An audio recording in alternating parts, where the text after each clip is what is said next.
Ideas, imagination, inspiration, MacroWorld.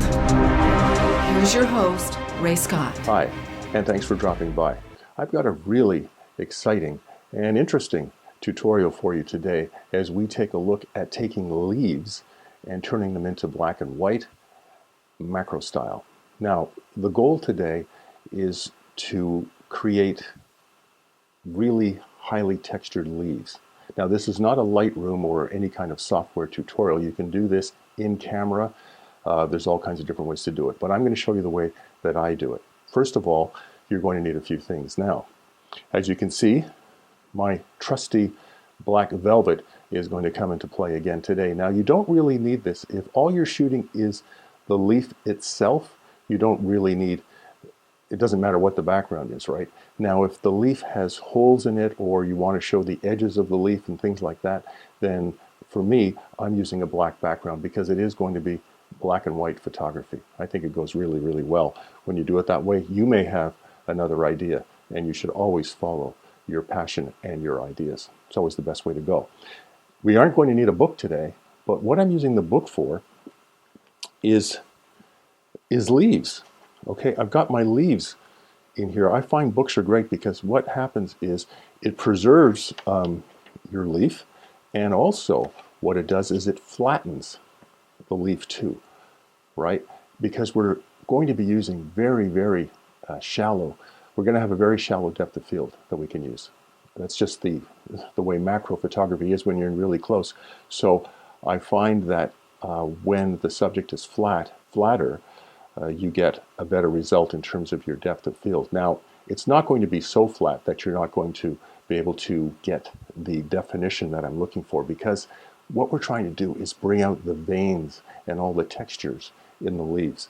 And in black and white, it's just an incredible result that you can get. You're also going to want to have your lighting very, very low and to the side. And that way the light will rake across the leaf, and anything that's a ridge or anything like that will create shadows, and that will define the veins and all of the other things that you want in the leaf. We're going to go through the setup, and we're going to go through a few results and how we can get there.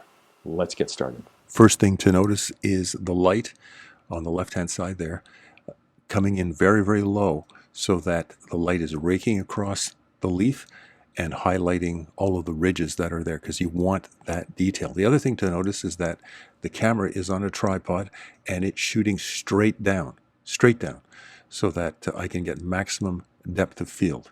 All right, so there's your setup, and you see your black background, which is what I'm using. All right, so this is what I was talking about.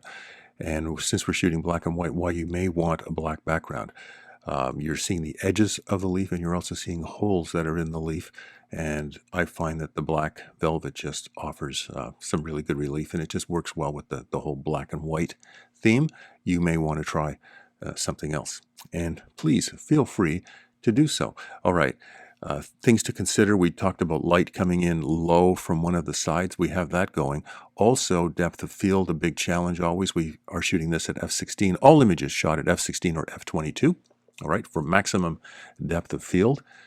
And these are things that you want to consider. Focus is extremely important because we don't have much play here. If you don't have your focus bang on, then you're going to run into some problems. So the banner up there, if you click on that banner that you see up at the top of your screen right now, that can take you to a video that I've done on this channel for perfect focus every time. Okay, so you might want to check that out if you're not too sure about focusing. All right, you can see the veins in the leaf. That's what we're going for. We're looking for some real crunch here. We don't want soft.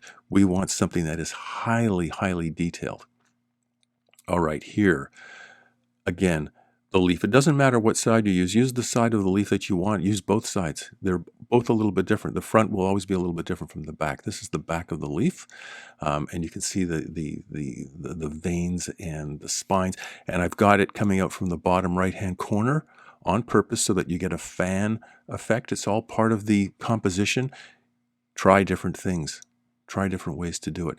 You can see the imperfections in the leaf. I love the leaves when they're deteriorating, and they have holes in them and things like that, because that's what draws your eye. You see a hole at the top there. You see one that's starting over there. It's great stuff. Just doesn't matter what kind of shape the leaf is in. The worse shape it's in, probably the better. Look at it. Looks like a road pattern or something from the air. As you can see, the veins and everything else, and the imperfections, black and white. It almost looks a little bit metallic, right? Mm-hmm. Okay, here, one leaf on top of the other. You see the light coming in from the left-hand side, and it's lighting up this leaf, and then this leaf on top is offering a little bit of shadow, and it's got holes in it, and it's all kinds of different texture and stuff like that going on. Maximum depth of field of f/22 for this one, of course. This one is 3 leaves. I don't even know if you can pick out the 3 leaves, all right? There's one there, and then that one there is at the very bottom.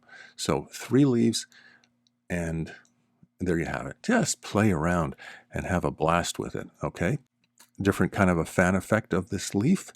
And again, it's a compositional thing. Play around with it as much as you want. Okay, we were talking about this before too, with the black background and how it plays. In this one, it plays kind of well as you have the leaf coming in. And dark image, kind of low key. I like that effect.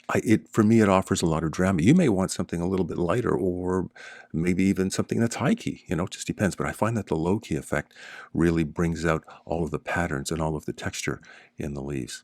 And here, just a little bit closer, a leaf that we shot before, but a little bit closer, and you really get to see the detail. So, of course, you're invited to shoot this in color if you want, but the idea of black and white is just to really highlight the texture and everything else that goes on with these beautiful leaves, and not to be distracted by the color. And you could also see that in some results, they almost looked a little bit metallic. Really, really fun stuff. It's going to be great to see what you come up with this project. Until next time, I'm Ray Scott, reminding you to shoot small, but think big.